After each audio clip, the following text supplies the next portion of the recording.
Automation theory की class में आपका स्वागत है। इस क्लास में अपन बात करेंगे घरेलू वैद्युतिक उपकरण, जो कि आपका क्लास 32 है और घरेलू वैद्युतिक उपकरण का पार्ट आज फर्स्ट है।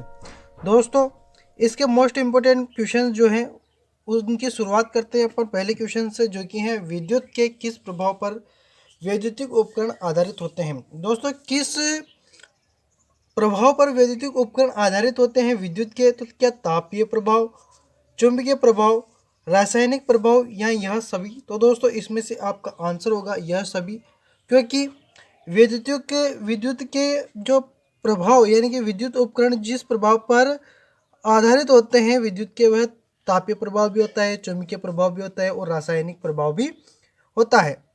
नेक्स्ट जो क्वेश्चन है आपका, विद्युत तापक में प्रयोग होने वाला ऊष्मारोधी अचालक पदार्थ है। विद्युत तापक यानी कि जैसा कि हीटर, ठीक है, हीटर है, बहुत सारे ऐसे उपकरण हैं, ठीक है, जो कि गर्मी यानी कि आयरन है आपका, जो कि स्त्री, तो उन सभी में अचालक पदार्थ कौन सा जो कि ऊष्मा यानी कि ऊष्मा को प्रवाहित ना करे, ठीक है, तो कौन सा अचालक पदार्थ लगाया जाता है? तो क्या अभ्रक, चीनी मिट्टी, एस्बेस्टस या ग्लास वूल? तो दोस्तों, ये 2012 में पूछा गया क्वेश्चन है, तो इसका जो आंसर है वह है आपका चीनी मिट्टी। चीनी मिट्टी का उपयोग किया जाता है।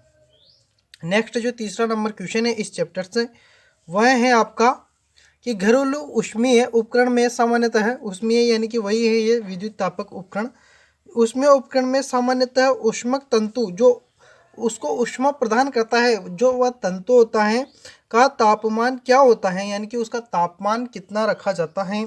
तो दोस्तों, उसका यानी कि हीटिंग एलिमेंट इसको इंग्लिश में बोला जाता है ऊष्मक तंतु को। तो इसका जो रखा जाता है मान, वह रखा जाता है 550 डिग्री सेल्सियस से 900 डिग्री सेल्सियस इसका मान रखा जाता है। नेक्स्ट जो 4 नंबर आपका क्वेश्चन है वह है रोड प्रकार के रूम हीटर। रोड प्रकार के जो रूम हीटर होते हैं का हीटिंग एलिमेंट बना होता है, यानी कि ये जो हीटिंग एलिमेंट होता है वह किस धातु का बना हुआ होता है? तो दोस्तों, ये क्या नाइक्रोम, माइका सीट, पोर्सलिन या यह सभी? तो दोस्तों, यह बना होता है आपका नाइक्रोम का, ठीक है। नेक्स्ट जो क्वेश्चन है वह है ISI के अनुसार विद्युतीय जल हीटर व इसे संपर्कित करने वाले केबल के बीच इंसुलेशन प्रतिरोध कितना होना चाहिए? यानी कि जो विद्युत जल हीटर जो होते हैं वह इनसे संपर्कित करने वाली केबल जो होती हैं, ठीक है, के बीच जो इंसुलेशन यानी कि अचालक पदार्थ लगाया जाता है वह कितने मान का होना चाहिए, यानी कि उसका प्रतिरोध कितने मान का होना चाहिए? तो दोस्तों, इसका जो आंसर है आपका वह होगा क्या 0.01 मेगा ओम या 1.00 मेगा ओम या 1 किलो ओम या 0.01 किलो ओम? तो दोस्तों, इसका आंसर होगा आपका 0.01 किलो ओम, ठीक है। नेक्स्ट जो क्वेश्चन है आपका वह है सीलिंग फैन की पत्ती से जुड़ी हुई होती है। सीलिंग फैन की जो पत्तियां होती हैं, सीलिंग फैन यानी कि छत का पंखा, जिसकी पत्तियां से जुड़ी होती है। आपको पता है, आपने फैन देखा हुआ भी है, लेकिन बहुत सारे इस क्वेश्चन का जवाब नहीं दे सकते, सभी ने पंखा देख रखा है। तो देखिए, फैन के ऊपरी आवरण से यानी कि फैन के ऊपरी आवरण से जुड़ी हुई होती हैं, या फैन की बॉडी से योक बोला जाता है, और फैन की शाफ्ट से यानी कि फैन की जो शाफ्ट होती हैं उससे जुड़ी हुई होती हैं, या फैन की कैनोफी जो होता है प्लास्टिक के, ठीक है, लगे हुए होते हैं, क्या उनसे जुड़ी हुई होती हैं? तो दोस्तों, इसमें से जो आपका आंसर है ना वह होगा आपका ए ऑप्शन, जो कि है फैन की ऊपरी आवरण से, जो ऊपर का जो ढक्कन होता है फैन का उससे वह जुड़ी हुई होती है। कभी आप फैन को देखना तो ऊपर का जो ढक्कन होता है ना, उस पर जो पत्तियां होती है फैन की, पंखे की, वह जुड़ी हुई होती हैं। देखिए, इसी से रिलेटेड एक क्वेश्चन बना था जो मैंने आपको नोट्स के रूप में लिखा है कि छत के पंखे में स्थायी संधारित्र मोटर का प्रयोग किया जाता है। यह ध्यान रखना, स्थायी कैपेसिटर का प्रयोग किया जाता है।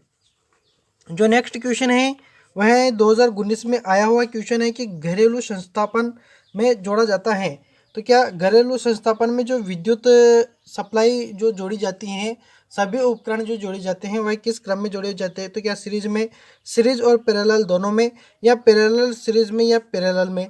तो दोस्तों यह पैरेलल में जोड़े जाते हैं, समांतर क्रम में जोड़े जाते हैं। ठीक है। नेक्स्ट जो 2019 में आया हुआ क्वेश्चन ये भी है, जो कि है रसोई घर में कितने यानी कि 15 एम्पियर के सॉकेट आउटलेट की आवश्यकता होती है? रसोई घर जो होता है आपका, किचन जो होता है, उसमें 15 एम्पियर के जो सॉकेट लगाए होते हैं उनकी कितने की आवश्यकता होती है, यानी कि कितने सॉकेट लगाने चाहिए? तो दोस्तों 1, 2, 3 या 4? तो दोस्तों इसमें से आपका आंसर होगा वह होगा एक सॉकेट लगाना आवश्यक है। ठीक है। जो कि फ्रिज के लिए अब 2 की आवश्यकता पड़ने लग गई है। एक तो फ्रिज के लिए आवश्यक है सरी। ठीक है। उसके बाद ये जो SI, ये जो बहुत पहले की बात है। ठीक है। आप इसका 2 भी लगा सकते हो और 1 भी लगा सकते हो। ये 1 इसलिए मैंने बताया कि जो 2019 की जो आंसर की आई थी उसमें एक ही आंसर सही था, इसलिए मैं 1 बता रहा हूँ। बहुत सारे कंफ्यूज होंगे यहाँ पर कि एक तो रेफ्रिजरेटर के लिए है, फिर जैसे कि इंडक्शन चूल्हा आ गया तो उसके लिए, तो इंडक्शन चूल्हा ये सभी मिक्सर से हैं, सभी के लिए आवश्यक है, लेकिन 2 की आवश्यकता पड़ती है ज़्यादा से ज़्यादा। ठीक है। तो आप इनके हिसाब से आप देख लेना। नेक्स्ट क्वेश्चन है आपका, इलेक्ट्रिक आयरन में हीटिंग कॉयल को धातु की बॉडी से निम्न में से किसका उपयोग करते हुए अलग किया जाता है? तो दोस्तों इलेक्ट्रिक जो आयरन होती है, इस्त्री जो होती है, में हीटिंग कॉयल की को धातु की बॉडी से किसके द्वारा अलग किया जाता है? तो जो अचालक पदार्थ होता है उसका नाम क्या है? तो वार्निश है, PVC कोटिंग है। PVC की आपको फुल फॉर्म याद होगी, पॉलीविनाइल क्लोराइड। ठीक है। माइका फिल्म या पोर्सलिन। तो दोस्तों ये 2018 में आया हुआ क्वेश्चन है। इसका जो आंसर होगा वह होगा आपका माइका फिल्म। माइका फिल्म लगाई जाती है। अब बात करेंगे अपन 10वें नंबर की क्वेश्चन पर, जो कि है आपका कि निम्न में से विद्युत स्टोव का प्रचालन तापमान क्या है? यानी कि जो आपका विद्युत स्टोव होता है उसका जो प्रचलन तापमान जो होता है वह कितना होता है? तो क्या 750 डिग्री सेल्सियस से 1000 डिग्री सेल्सियस, या 100 डिग्री सेल्सियस से 150 sorry 850 degree Celsius, 750 degree Celsius से 900 डिग्री सेल्सियस, या 550 डिग्री सेल्सियस से 700 डिग्री सेल्सियस? तो दोस्तों इसका जो आंसर होगा आपका वह होगा सी ऑप्शन, जो कि है 750 डिग्री सेल्सियस से 900 डिग्री सेल्सियस। 11वें नंबर का क्वेश्चन है दोस्तों, वह है वॉशिंग मशीन में निम्न में से कौन सी मोटर प्रयोग की जाती है? वॉशिंग मशीन जो होती है आपकी कपड़े धोने की जो मशीन होती हैं उसमें किस प्रकार की मोटर का उपयोग किया जाता है? तो क्या capacitor start capacitor run motor, capacitor start motor, या यूनिवर्सल मोटर, या परमानेंट कैपेसिटर मोटर? यानी कि परमानेंट यानी कि स्थायी कैपेसिटर मोटर। तो दोस्तों इसमें जो मोटर का प्रयोग किया जाता है वह होते हैं कैपेसिटर स्टार्ट मोटर, यानी कि capacitor start motor, permanent capacitor motor और capacitor start capacitor run motor. ये सभी सिस्टम आपके सेकेंड ईयर में आएंगे, वहाँ पर आपको पूरी नॉलेज इनके बारे में बताई जाएगी। ठीक है। तो यहाँ पर अपन ज़्यादा समय खर्च नहीं करते, बस इतना सा मोटे मोटे तौर पे मैं बता देता हूँ। तो कैपेसिटर रन मोटर जो होती है ना दोस्तों, तो इसमें 2 कैपेसिटर उपयोग किए जाते हैं। एक कैपेसिटर का प्रयोग ये होता है कि मोटर को स्टार्ट करने के लिए टॉर्क प्रदान किया जाता है, और मोटर रन करती हैं तो रन करते समय भी स्टार्ट टॉर्क जो मतलब जो रनिंग टॉर्क की आवश्यकता पड़ती है वह यह रन कैपेसिटर प्रयोग किया जाता है। ठीक है। कैपेसिटर स्टार्ट मोटर यानी कि जो स्टार्टिंग करते समय जो टॉर्क यानी कि बल की आवश्यकता पड़ती है वह यह कैपेसिटर देता है, और रनिंग पर जो मोटर है ना वह वाइंडिंग पर ही काम करती है। रनिंग के लिए इसमें कैपेसिटर की आवश्यकता नहीं पड़ती। यह परमानेंट कैपेसिटर मोटर जो होती हैं वह ये होती है कि यह मोटर को स्टार्ट करने के लिए और रनिंग के समय दोनों टाइम पर एक ही कैपेसिटर प्रयोग किया जाता है, वही कार्य करता है। ठीक है। अगला जो क्वेश्चन है आपका 12वें नंबर का, वह है फूड मिक्सर में निम्नलिखित में से कौन सी मोटर प्रयोग की जाती है? फूड मिक्सर जो होते हैं आपके उनमें यूनिवर्सल मोटर प्रयोग की जाती हैं, स्टेपर मोटर प्रयोग की जाती हैं, रिएक्टेंस मोटर प्रयोग की जाती हैं, रिपल्सन मोटर प्रयोग की जाती हैं।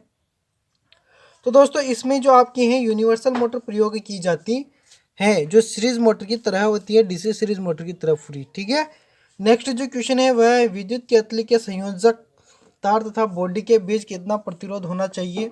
तो क्या 1000 ओम होना चाहिए, 100 ओम होना चाहिए, शून्य होना चाहिए या अनंत होना चाहिए? तो दोस्तों इसमें से जो आपका आंसर है वह होगा डी, यानी कि अनंत होना चाहिए। नेक्स्ट जो क्वेश्चन है वह है एक नए थर्मोस्टेट का प्रतिरोध कितना होना चाहिए? तो क्या केवल कुछ ओम, 10 से कम या शून्य, किलो ओम होना चाहिए, मेगा ओम होना चाहिए या अनंत होना चाहिए? तो इसमें से जो आपका आंसर है वह होगा 1000 ओम होना चाहिए। ठीक है, सॉरी कौन सा वाला, हाँ 14 वाला, जिसका आंसर केवल कुछ ओम, 10 से कम या शून्य ओम होना चाहिए। ठीक है, अगला जो क्वेश्चन है वह है खाना पकाने व सब्जी पकाने के लिए निम्न में से क्या प्रयोग किया जाता है? खाना पकाने के लिए या सब्जी बनाने के लिए किसका उपयोग किया जाता है? तो क्या दोस्तों हॉट प्लेट का उपयोग किया जाता है, विद्युत केतली का उपयोग किया जाता है, स्टरलाइजिंग का चेस्ट का प्रयोग किया जाता है या उपयोग तो सभी? तो दोस्तों हॉट प्लेट का उपयोग किया जाता है। नेक्स्ट जो क्वेश्चन है आपका, रेफ्रिजरेटर किस सिद्धांत पर कार्य करता है? रेफ्रिजरेटर जो होता है वह क्या फैराडे के नियम पर कार्य करता है, ऊर्जा संरक्षण के सिद्धांत पर कार्य करता है, या गैस संपीड़न के सिद्धांत पर कार्य करता है, या लेंज के नियम पर कार्य करता है? तो दोस्तों रेफ्रिजरेटर जो है आपका गैस संपीड़न के सिद्धांत पर कार्य करता है। दोस्तों कुछ नोट्स हैं जो इनको आप ध्यानपूर्वक देखिएगा, बहुत फ़ायदा होगा आपको इनसे। वह है एयर कंडीशनर भी गैस संपीड़न के सिद्धांत पर कार्य करता है। गैस एयर कंडीशनर जो होता है ना वह भी गैस संपीड़न के सिद्धांत पर ही कार्य करता है। कूलर में स्थायी कैपेसिटर मोटर का उपयोग किया जाता है, यानी कि परमानेंट कैपेसिटर मोटर का प्रयोग किया जाता है। रेफ्रिजरेटर एवं एसी जो होती हैं आपकी की क्षमता टन में मापी जाती है, टन में क्षमता मापी जाती है, ये ध्यान रखना। हीटिंग एलिमेंट दो प्रकार के होते हैं। ठीक है दोस्तों, तो इस प्रकार से आपका जो घरेलू उपकरण से जो रिलेटेड, इस टॉपिक से रिलेटेड जितने भी क्वेश्चन थे वह मैंने आपको करवाए हैं, इनसे आपको बहुत फ़ायदा होगा। ठीक है, वीडियो देखने के लिए बहुत बहुत धन्यवाद। नेक्स्ट वीडियो में मिलते हैं दोस्तों, जिसमें आपका टॉपिक रहेगा ट्रांसफार्मर। ट्रांसफार्मर के लिए अभी तक आपने चैनल को सब्सक्राइब नहीं किया तो चैनल को सब्सक्राइब कर लीजिएगा, और ये वीडियो अगर आपको पसंद आया हो तो लाइक करके ही जाएगा दोस्तों, और एक दो मित्रों को यह ज़रूर शेयर कीजिएगा क्योंकि उनको भी इसका फ़ायदा मिल सके। धन्यवाद।